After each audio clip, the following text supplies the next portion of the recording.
প্রিয় মায়েরা ও বোনেরা, অনিয়মিত পিরিয়ড বা অতিরিক্ত ব্লিডিং বা স্বল্প ব্লিডিং বা মাসিক বন্ধ, এগুলো কোনোটাই লজ্জার বিষয় নয়।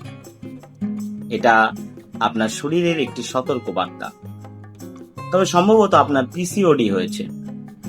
তবে ভয় পাবেন না, হোমিওপ্যাথিতে এর স্বাভাবিক ও পার্শ্ব প্রতিক্রিয়াহীন চিকিৎসা রয়েছে। নমস্কার, আমি ডাক্তার অভিজিৎ বিশ্বাস, একজন হোমিওপ্যাথিক কনসালট্যান্ট। হ্যাঁ, পিসিওডি মানে পলিসিস্টিক ওভারিয়ান ডিজিজ। এটাতে আপনার অনিয়মিত পিরিয়ড, মুখে ব্রণ বা পিঠে ব্রণ, চুল উঠে যাওয়া বা দেহের ওজন বৃদ্ধি, এগুলো সবই হতে পারে।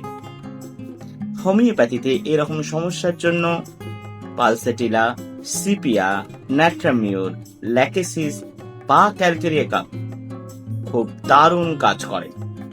তবে এর মধ্যে কোন ঔষধটি আপনার প্রয়োজন সেটা ঠিক করবে একজন অভিজ্ঞ হোমিওপ্যাথ। নিজের শরীরকে নিয়ে অবহেলা করবেন না। মনে রাখবেন, প্রতিনিয়ত মাসিক মানে সুস্থ নারী জীবন। আপনার সুস্থতা কামনা করি। ধন্যবাদ।